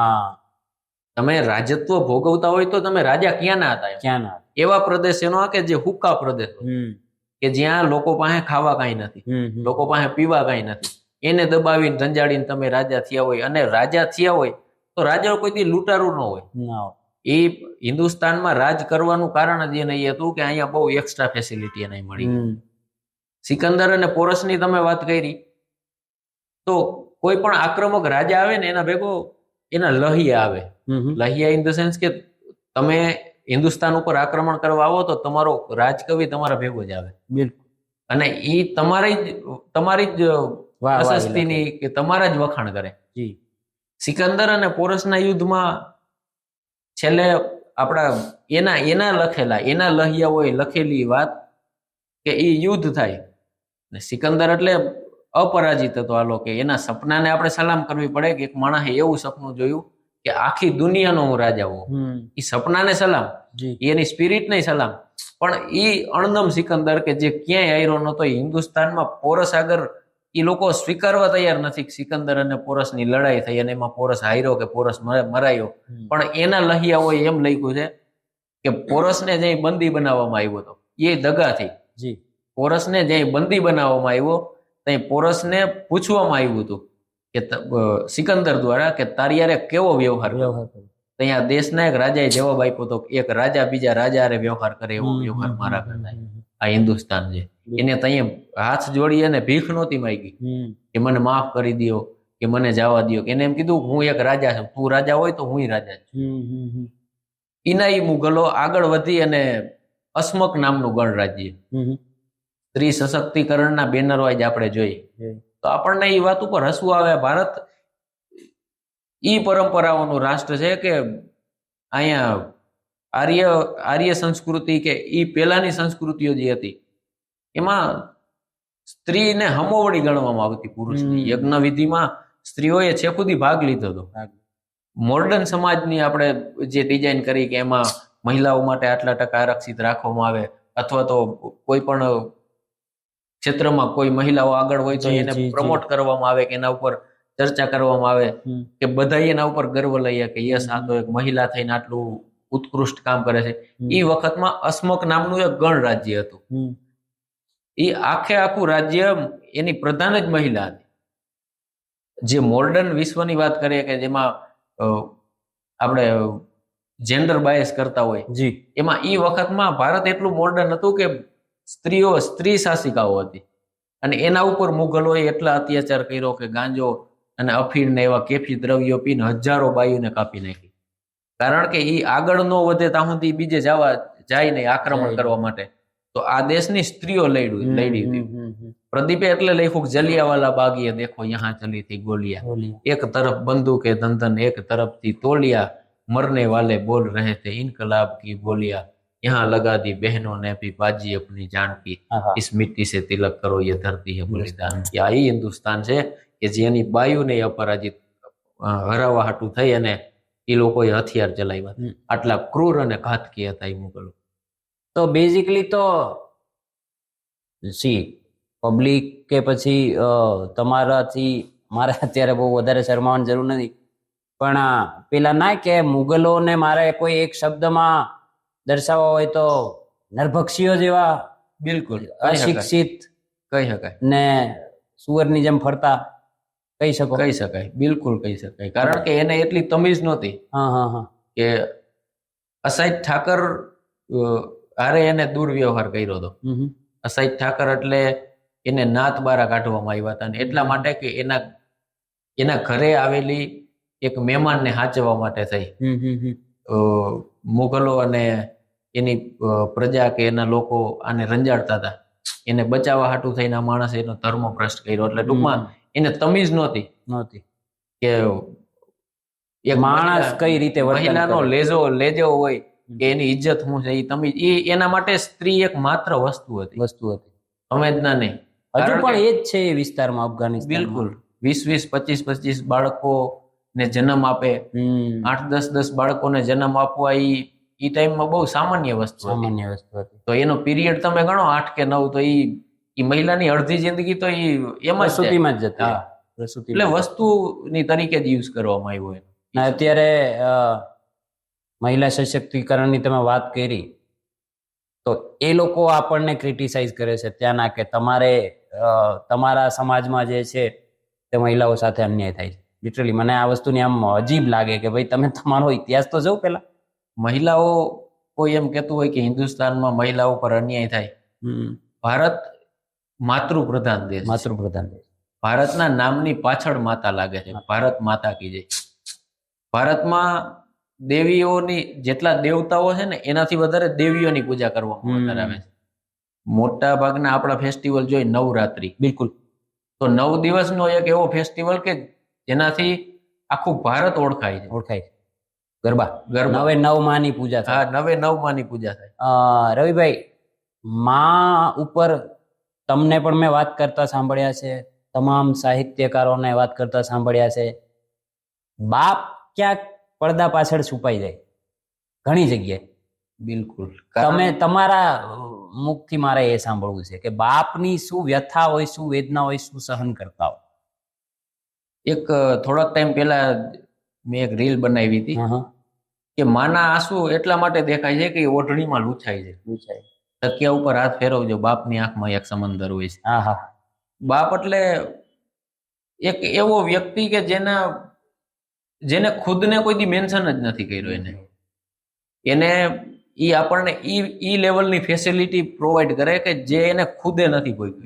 ઇવન આજ મેં માસ્ટર કરેલું છે, તો મારા પપ્પાને એનું નામ લખતા નથી આવડતું ગુજરાતીમાં, છતાંય આપણે એમ કહી કે ઘણા અત્યારની જનરેશનમાં એવા લોકો મેં જોયા છે કે એના મા બાપના લુકથી એને શરમ આવતી હોય.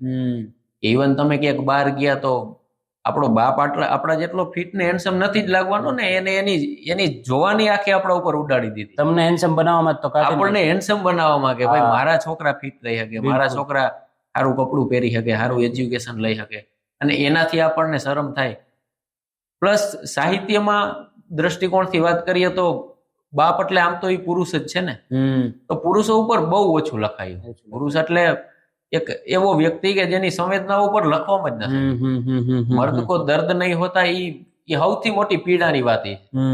બાકી મર્દને ઇવન એક પુરુષ ખુલીને રોઈ નથી શકતો. આ એક ડાયલોગે જેટલું ભારતીય પુરુષ સમાજને નુકસાન કર્યું એટલું હું નથી માનતો કે બીજી એક વસ્તુએ કર્યું છે.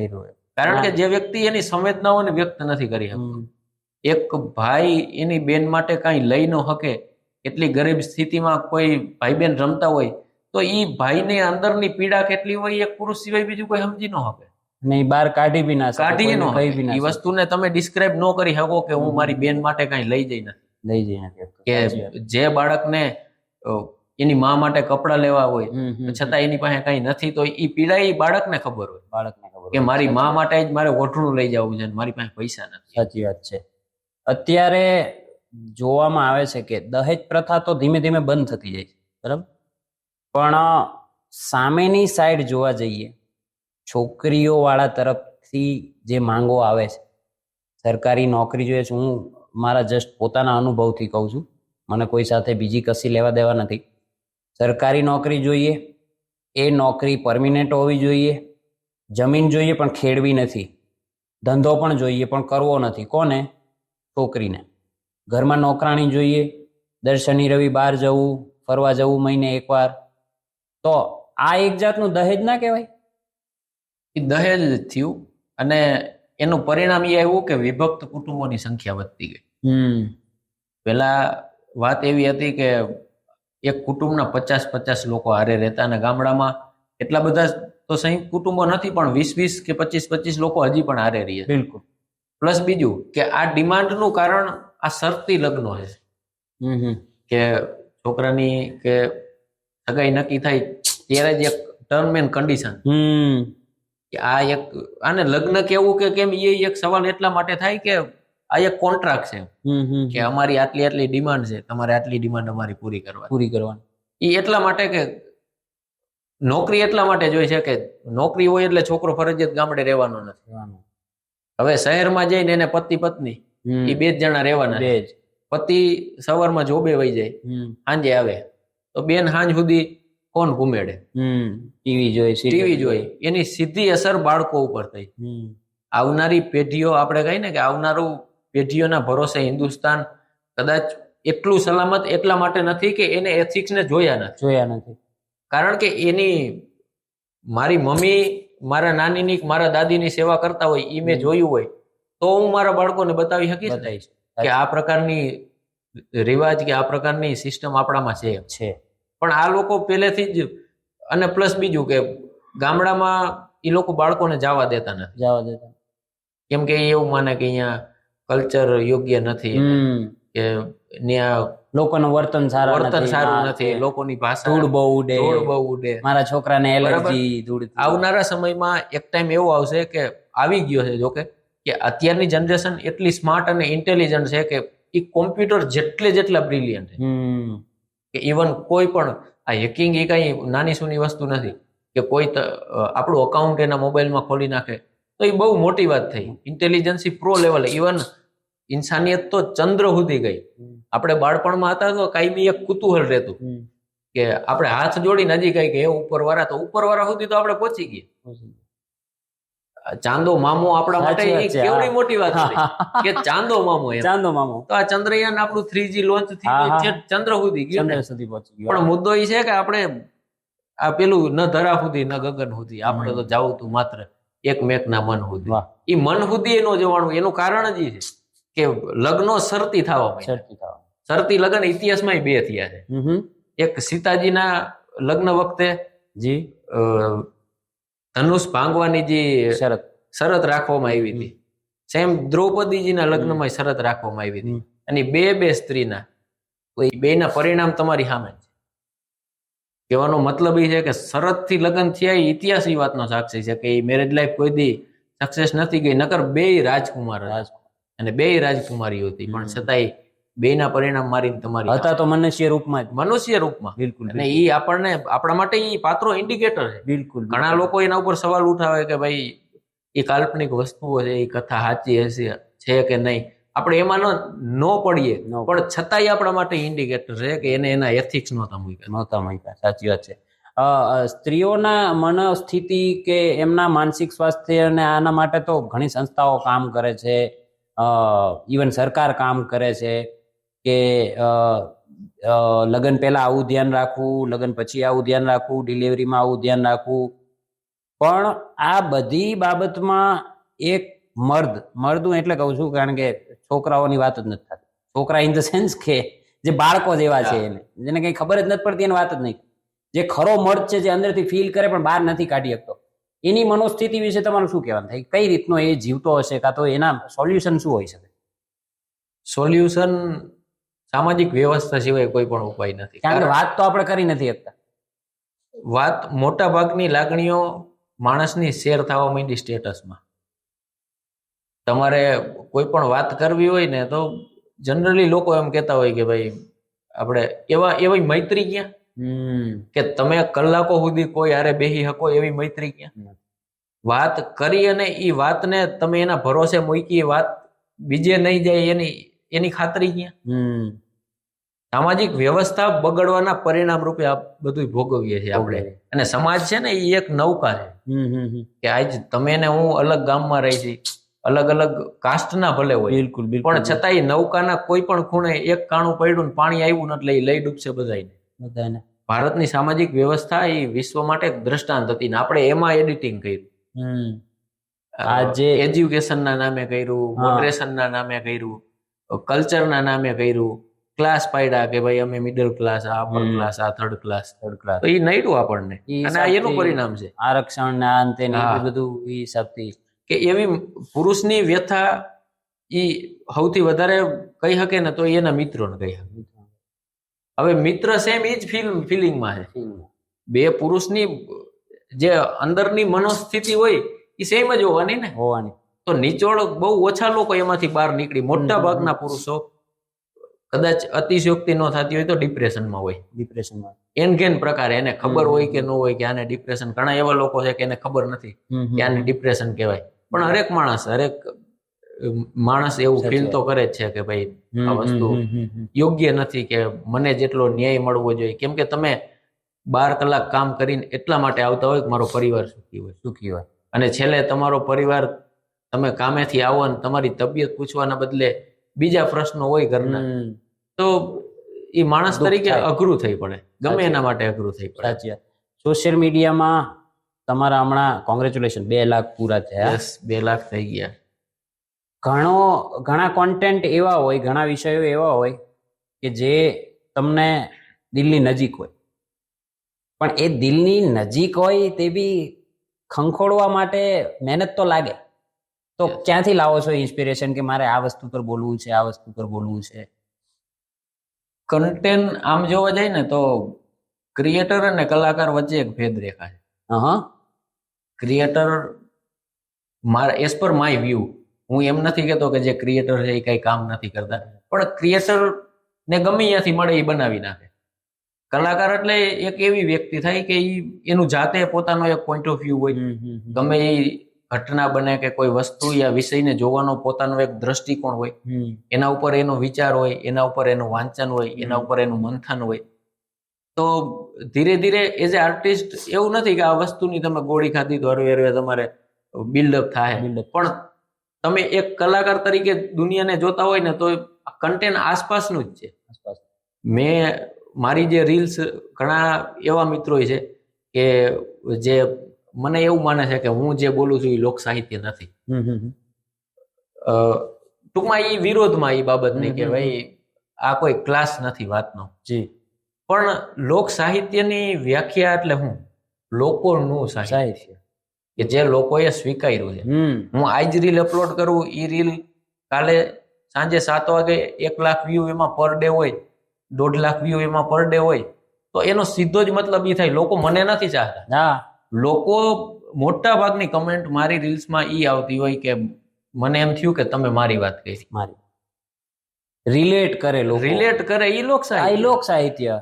અને લોકોની આસપાસ એવા ઘણા મુદ્દા હોય કે જે આપણે ફીલ કર્યા હોય, આપણે જીવા હોય એઝ એ હ્યુમન બિંગ, આપણે એમાંથી પસાર થયા હોય અને પછી આપણે એ વાત કરતા હોય.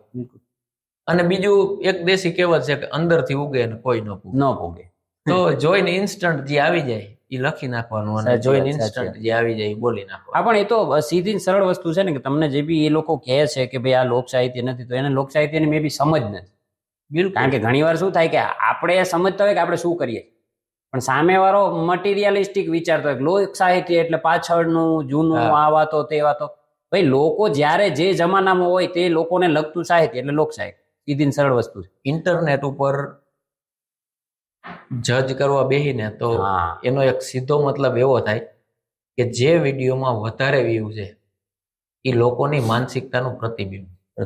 એ ચાહે કોઈ ગાડી ગલોચ બોલતું હોય અને એમાં મિલિયન મેં એક વિડીયો જોયો હતો થોડા ટાઈમ પહેલા. એ વિડીયોમાં ખાલી એટલી જ વસ્તુ છે, એક ફેન ઓન કરી અને ટેબલ પંખો આપણે કહીએ ને એ મૂકી દીધો, એમાં લગભગ 3 મિલિયન વ્યૂ છે. તો બસ લોકોની આ માનસિકતા. અને આને કહી શકાય કે આને ઘણા લોકો એવું માનતા છે કે આમાં કઈક લોજિક હશે, તો જ 3 મિલિયન વ્યૂ હોય ને. હમણાંનું તમે આર્ટ જોયું, પેલા ઉપરથી ડોલચી નાખે, આમથી આમ પથ્થરો નાખે, એને આર્ટ કહે છે લોકો. આવી રીતના 1 2 3 4 5 થી 6 ડોલો મૂકેલી હોય એને આમ પાડી નાખે. અચ્છા. અને બધા તાળીઓ વગાડે આજુબાજુ. પછી કલર હોય ને, કલર ભરેલો હોય, ડોલ હોય, એ ડોલને આમ ફેરવે, એમાંથી કંઈ જ ના બને, લિટરલી કંઈ એટલે કંઈ ના બને. અને એ ડોલને જ્યારે પેલો ભાઈ પકડી લે ને, જે આર્ટિસ્ટ કહેવાતો આર્ટિસ્ટ, એટલે બધા તાળીઓ વગાડે. પછી એક બેન સૂઈ જાય, એની ઉપર કલર છાંટી દે, પછી ઊભી થઈ જાય, આવી જાય, નીચે જે બની જાય એની પર તાળીઓ વગાડે. આ તો આર્ટ થઈ ગયું. પછી તમારા મુદ્દાઓને સમજે નહીં એને તમે શું કહી શકો? રવિભાઈ, આમ ટૂંકમાં પેલું શું કહેવાય, એક અંદરથી મહેનત કરીને કોઈ વસ્તુ તમે કરો ને પછી એની ઉપર ઘણીવાર સોશિયલ મીડિયા નેગેટિવ કમેન્ટો પણ આવતી હોય, તો આવા નેગેટિવ અભિગમને તમે કઈ રીતે ટેકલ કરો છો? કારણ કે તમે, મને ખ્યાલ છે તો તમે એને પર્સનલી તો કઈ કહેવા જતા નહીં હો, તો એને કઈ રીતનું ફીલ થાય તમને કે આવું?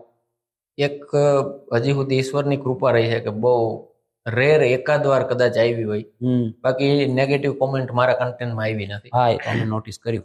પણ કદાચ એવું નથી કે કન્ટેન્ટમાં નથી આવતી તો એ વસ્તુ બીજે ફેસ ન કરતા હોય. કેમ કે દુનિયાનો એક પહેલેથી જ નિયમ રહ્યો છે કે હાથ ખેંચવા વાળા કરતા પગ ખેંચવા વાળા વધારે. અને ખબર નહીં એ ફિતરત લોકોની, કદાચ એના ઉછેર ને સંસ્કારો એવા હોતા છે કે તમે કોઈને આગળ વધતા ન જોઈ શકો કે એપ્રિશિએટ ન કરી શકો.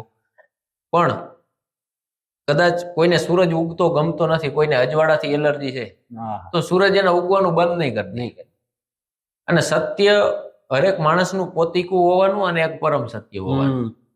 તમે ઘુવડને પૂછો, તમે કોઈ કવિને પૂછો, ભાઈ કવિએ ઘુવડ આગળ જઈ અને ઉગતી હવારનું વર્ણન કર્યું એમ કે ભલે ઉગ્યા ભાણ ભાણ તિહારા લવ ભામણા, એમ કરીને કે પનિહારી પાણી ભરવા જતી હોય, એ સાયસુના વલોણા જતા હોય, ખેડૂ કામ કરવા જતા હોય, મીઠો કોલાહલ થતો હોય, સવારમાં મોરલા બોલતા હોય, મંદિરમાં ઝાલરો વાગતી હોય, અને સૂરજદેવનું અજવાળું આખી ધરતી ઉપર ફેલાઈ જાય. એટલે ઘુવડ દાંત કાઢવા માંડ્યું, મૂર્ખા આવું કઈ હોય નહીં.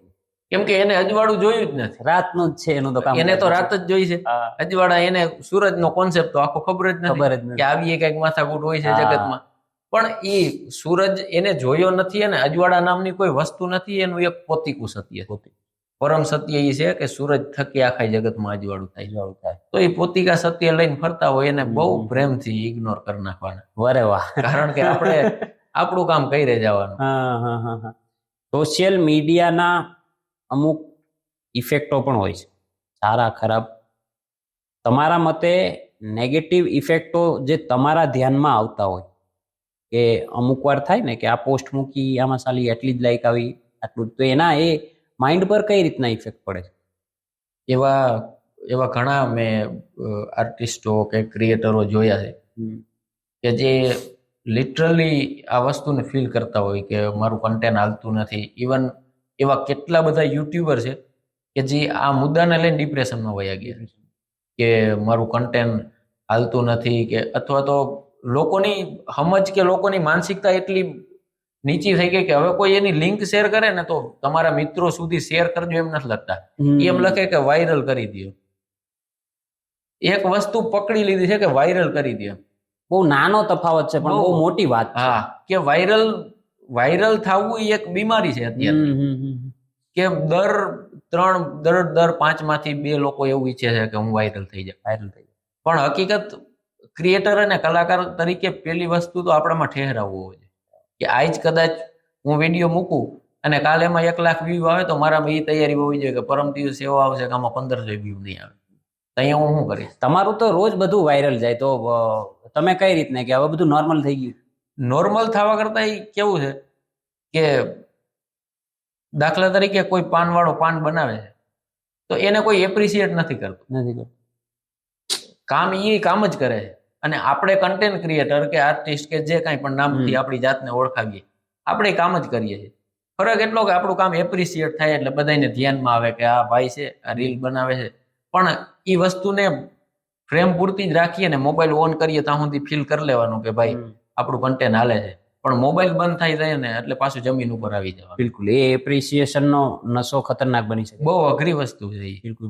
તમને ક્યારે એવું ફેસ થયું છે લાઈક અચાનકથી જે તમારી રીલો વાયરલ થવા લાગે ત્યારનો કઈ માણસને ઘણીવાર ગુમાન આવી જાય? હું તમને પર્સનલી ઓળખું છું, તમારો પર્સનલી મિત્ર છું, એટલે એ વસ્તુ મેં તમારામાં ક્યાંય નથી જોઈ.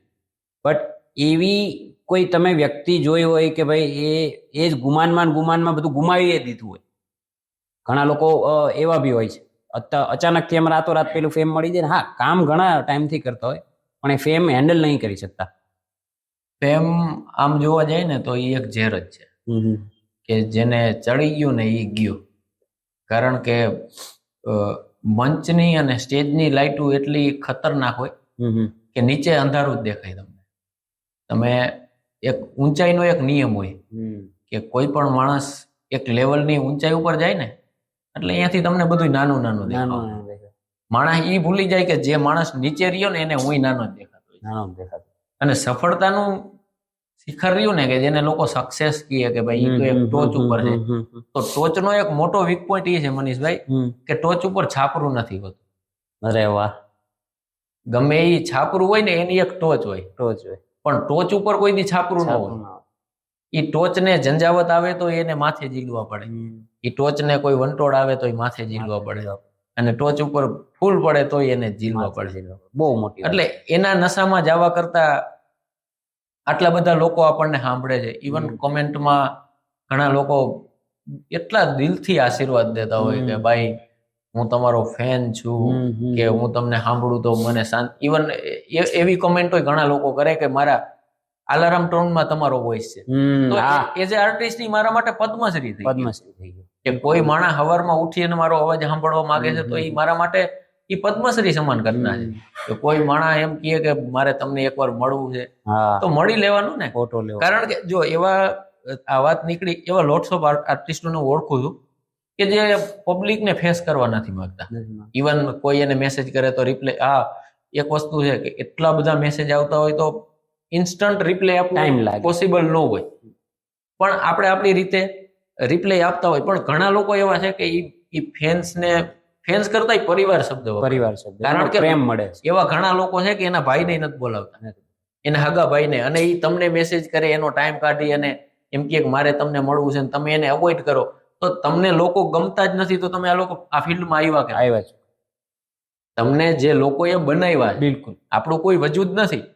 ફેન્સ કે તમને સાંભળનારો વર્ગ જ નથી તો આપણી હેસિયત શું, આપણી ઓળખાણ શું? એ લોકો થકી આપણે બન્યા, એને બીજાને શેર કર્યું. એના ઘરનું કામ નથી કરતો પણ તમારી રીલ આવે એટલે એ કોમેન્ટ કરી જ દે, બીજાને શેર કરે કે ભાઈ આ રવિભાઈ ની રીલ એમ મસ્ત બોલે, તું સાંભળ. તો એ જન સુધી એને પહોંચાડ્યા છે આપણને, અને આપણે એને જ ભાવ ન દે કે એને જવાબ ન દે તો એ વસ્તુ મન નથી લાગતી કે યોગ્ય છે. કોઈ એવો આમ પેલો ના કે કટ્ટર ચાહક તમારો જેની સાથે કોઈ કિસ્સો જોડાયેલો હોય, સખત ચાહક એકદમ, એવા કોઈ ફની કિસ્સો કે કાં તો કોઈ ટ્રેજિક કિસ્સો વોટેવર તમારે જે બી હોય શેર કરશો અમને? એવા ઘણા કિસ્સા છે. કે એમાં કેવું થાય કે ફ્રેમ નવી હોય ને કે એ શોહરત નઈ છે, તો આ વસ્તુ આપણને પચે નહીં એટલી જલ્દી, કેમ કે તમારામાં ઈ ઓલું જે દેશી પણ હોય ને એ જાય નહીં. બધા એમ કે ને કે ભાઈ પ્રેમ આવ્યા પછી ઘમંડી નો થઈ જાય એનું ધ્યાન. હું તો એવું ઈચ્છું છું કે થોડોક મારામાં ઈગો આવે એમ. કેમ કે ઈગો ઇન ધ સેન્સ કે જરૂર તમે લાગવા તો જોઈએ ને. હું બેઠો હોય તો મોટા ભાગના લોકો મને મળીને પહેલી વાત એ કહે કે યાર તમે બહુ સામાન્ય માણસ છો. એટલે આપણને એમ થાય કે તો બીજા લોકો હું સિંગડા માથે રાખીને રખડતા છે એમ હોય. પ્રેમ કઈ કોઈ એટલી બધી ભયંકર કે મોટી વસ્તુ નથી જેટલી લોકો એને સમજે. This is the work only, બીજું આ કાંઈ નથી. આર્ટ એટલે એ બીજું કાંઈ નથી. અમે મનોરંજક છે, તમારી વાતો લઈને તમને જ કરી છે, બીજી કાંઈ એમાં નવી વાત નથી. પણ એક ફેન એવો હતો કે એ ગુજરાતમાં પ્રતિબંધિત વસ્તુ ઇન ધ સેન્સ શરાબ કહી શકાય આપણે એમ, કે એ લઈને આવ્યો ધરાર, મને કે તમે પીઓ ને પીઓ. કે પ્રોગ્રામમાં ડાયરામાં જનરલી કેવું હોય કે આપણે વચ્ચે ગેપ આવે એટલે સ્ટેજ થી નીચે આપણે જઈએ પાછળના ભાગે પાણી પીને થોડીક વાર ઉભા રહી, કેમ કે અહીંયા અવાજ એટલો થતો હોય તો આપણને એમ થાય કે 2-5 મિનિટ ની આરામથી. તો હું અને બહુ જાણીતા ગુજરાતના કલાકાર મારી હારે હતા, એ કે તમે આ પીવો નકર હું અહીંયા આમ કરી નાખીશ, ખાલી પાણી ના પીવો અને સાથે પીવો. એટલે આવા કેટલી ચિંતા કરે. આવા અઘરા. અરે તમે એકવાર પીવો પછી તમે બોલો, આટલું રિસ્ક લેવું. એટલે એનું રીઝન એ છે કે મારું કન્ટેન્ટ આમ સેડ ટાઈપ હોય એટલે એને એમ થયું કે હમણાં બહુ દુઃખી કે હું આને સૌથી મોટી ગિફ્ટ જો કઈ આપવા માંગતો હોય તો યાદ છે એમ આ પીન બધું ભૂલી જાય. એટલે આવું થાય ઘણી વાર. અમારા દર્શકો માટે તમે શું મેસેજ આપવા માંગશો? આ વસ્તુઓ હાવી થઈ જાય છે ઘણી વાર, છોકરાઓની પણ ઘણી તકલીફ હોય છે. તમારું એક આટલે સુધીનો તમારો સફર છે કે રવિ આહિર થી બિરાદર સુધીનો જે સફર તમે ખેડ્યો એમાં તમે નિચોડ શું કાઢ્યો લોકો માટે જે તમને પણ કામ આવ્યો હોય? નિચોડ એ કાઢ્યો કે કામ વગર ફોનનો યુઝ ન કરે. તમે એવા ઘણા લોકો છે કે જે આખા દીમાં ઓલું કે ને સવાર ઉઠે ત્યાંથી સાંજ સુધીમાં 2.5 GB ઉપાડી લે. તો એ બહુ ભયંકર વસ્તુ છે. વગર કામનું ઇન્ટરનેટ, હું એનો શિકાર છું. હું એમાંથી જ એક છું. એટલે હવે મેં ઓછું કર્યું અને હજી હું કામ કરું છું એ વાત ઉપર. પણ મોબાઈલ બહુ ખતરનાક કોઈ એડિક્શન હોય ને તો એટલે આ તમે ફીલ કરીને પછી કહો. બિલકુલ. હા, એ એડિક્શનમાંથી પાસ થઈ ગયા છો ઓલરેડી. મોબાઈલમાં એટલી હદ સુધી આપણે વ્યસ્ત હોય કે પ્રોગ્રામમાં આપણે જાય તો ત્યાં શું હોય કે કેટલી બધી ગાડીઓ પડી હોય, અમે જાય ત્યાં પ્રોગ્રામ સ્ટાર્ટ થયો અને સૌથી છેલ્લે નીકળવાનું અમારે હોય પ્રોગ્રામ પૂરો થાય એટલે. મને મારી ગાડી નથી મળતી કે મેં મારી ગાડી ક્યાં મૂકી. મોબાઈલ ને લીધે ફોકસનું લેવલ ફોકસ આખો હલી ગયો. હા, મીટિંગમાં આપણે જાય તો જોબની અમારે જે કચેરીની મીટિંગ હોય જી, તો એમાં કેટલી વાર એવું બન્યું છે કે મેં મારી ગાડી ક્યાંય પાર્ક કરી હોય ને હું ગોતતો ક્યાંય હોય. ઇવન મોબાઈલ ને લીધે, બિલકુલ મોબાઈલ ના લીધે. આમ ચાલુ ને ચાલુ જોઈએ આમ આગળ. હા, આપણે જાય ત્યાં વાત ચાલુ હતી કે ભાઈ વાત કરતા કે હું અહીંયા પહોંચ્યો કામ કે વોટેવર. આપણે ત્યાં મૂકીને વયા ગયા. ગાડી વ્યવસ્થિત જગ્યાએ પાર્ક હોય, કોઈ નડે એમ ન હોય, પણ છતાંય આપણને એ જગ્યાએ જ નથી રહેતી. અને રેગ્યુલર લાઈફમાં એ સુધીની વસ્તુ ફેસ થાય કે તમે ઘરમાં બેઠા હોય તો ઉઠીને તમે જાઓ, ફ્રીજ ખોલો, ફ્રીજ ખોલીને પછી આપણને યાદ આવે કે હું અહીંયા શું કરવા આવ્યો હતો. એ યાદ જ ન આવે તમને. ફ્રીજ ખોલીને તમે વિચાર કરો છો કે હું અહીંયા શું લેવા આવ્યો, શું લેવા આવ્યો હતો, કારણ કે ધ્યાન બધું મોબાઈલ, બીકોઝ ઓફ મોબાઈલ. પાણી લેવા આવ્યો હતો કે કઈ ખાવું, મોબાઈલ. તો તમારો એક બેસ્ટ મેસેજ અમારા દર્શકો માટે આ છે કે મોબાઈલ થી બને એટલું દૂર, કામ સિવાય નહીં યુઝ કરવાનો. બિલકુલ નહીં. રવિભાઈ, અમારા શો નો એક સેગમેન્ટ છે જેમાં અમે લોકોને રેપિડ ફાયર રાઉન્ડમાં પ્રશ્નો પૂછતા હોય છે. તમારે ફટાફટ એને જવાબ આપવાના છે, બરાબર? ઓકે, તો શરૂ કરીએ આપણે. બિલકુલ. કોના ભક્ત બનવા માંગશો? હનુમાનજી. શું જ તે રેપિડ ફાયર છે, સોરી ટીમ, બટ શું કામ, શું હનુમાનજીનું તમને ઇન્સ્પાયર કરે છે? મને બી કરે છે ખુદને, તમે જોઈ શકતા હશો, બટ શું તમને શું પર્સનલી? એટલા માટે કે હનુમાનજી વિશે એમ કહેવાય કે અષ્ટ સિદ્ધિ નવનિધિ કહેતા હતા. તમારી લાઈફનો આઈડલ કોણ? મારા મામા, મારા પપ્પા. એક સપનું જે પૂરું ના થયું હોય? બહુ બધા છે. એક તો બી એનો ખેદ સૌથી વધારે. ગુજરાતના સૌથી મોટા મંચ ઉપર એક લોક સાહિત્યકાર તરીકે પરફોર્મન્સ કરવું કે જેમાં ગુજરાતની અને હિન્દુસ્તાનની ટોપેસ્ટ વ્યક્તિઓ સામે બેઠી હોય. અરે વાહ. સૌથી વધુ ડર કોનો? મારા ખુદનો. એલેબોરેટ કરશો? ત્યાં સુધી પર્સનલી આઈ ફીલ કે હું કોઈ ભૂલ નથી કરતો, કે હું મારો ટ્રેક નથી મૂકતો, ત્યાં સુધી હું નથી માનતો કે મને કોઈ હરાવી શકે. બિલકુલ. સૌથી વધુ પ્રેમ કોનાથી? બહુ બધા લોકો છે અને એમાં હું સૌથી વધારે મારો પરિવાર. અરે વાહ. જોયું મિત્રો, ગુજરાત એટલે ગાંઠિયા ગરબા અને બિઝનેસ નહીં.